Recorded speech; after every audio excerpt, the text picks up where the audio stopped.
Welcome to Massive Beers. My name is Matt. We do the beer stuffs here. Trillium up in this piece. A little bit of liquid metal. Not metal. Metal. Like, what are you made of? What's your metal? Up in this piece. Courtesy of my boys from Nerd Sense. More specifically, Sean. I sent off a box of beer. This be in it. It's been a while since I've had a Trillium beer. Probably Beer Tube Palooza, so that would be September. We are now into January, so let's dive into this sucker. He sent off two, a bottle and a can. Liquid Metal Double IPA, 8.4% alcohol by volume. For those playing along at home, as far as canning goes in this sucker, we're talking about a little less than a month ago. 12:08, if you can't read that.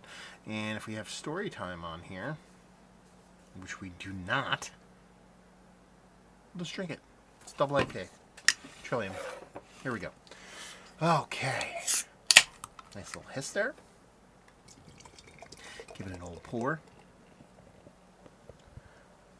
ASMR style.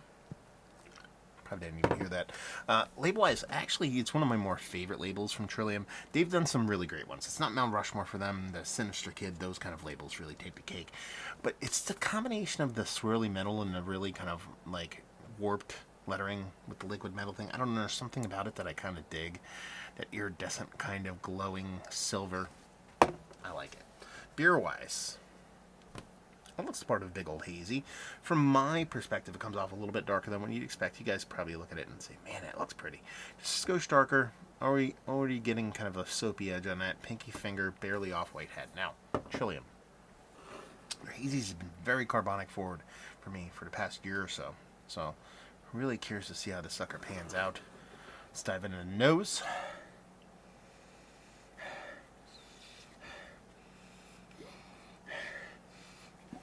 Soft, light, bright. That's kind of how the nose comes off. Not necessarily a negative thing. Talking about a double IPA here. Kind of want a little heft to it. Just kind of missing that here.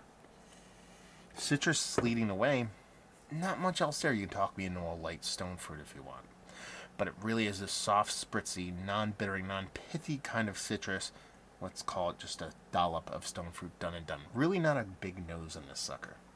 Let's just dive in. Cheers.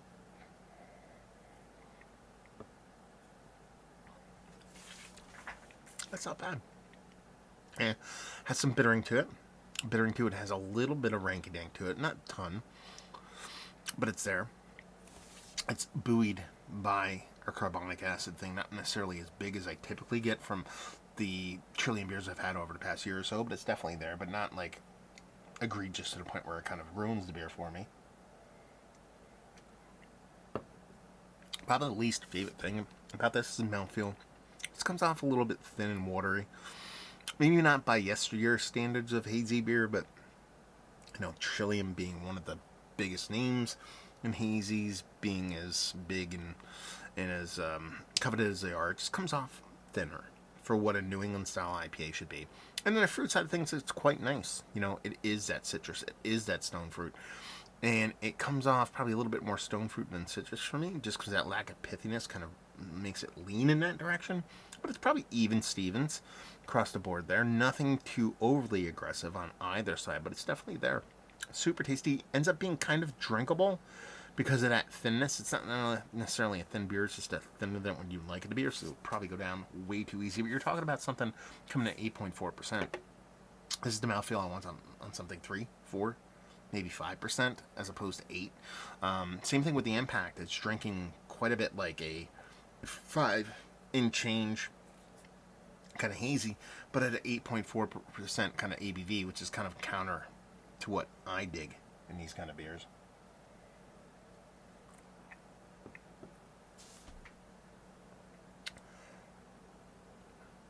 Yeah, nice. It's you know what? It's a fun hazy. Done. That's it.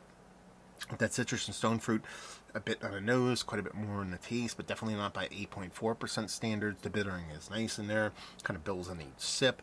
Even though it's, like I said, it's kind of propped up a little bit by the carbonic acid, it's not criminally so. And just really the big kind of downer in this is a mouthfeel. Is it one of the better double IPAs I've had as of late? No, it's not out of the conversation. I'd put it in there. It's a tasty enough bevy to be in there, but to just be Mount Rushmore status for me personally, it's not there.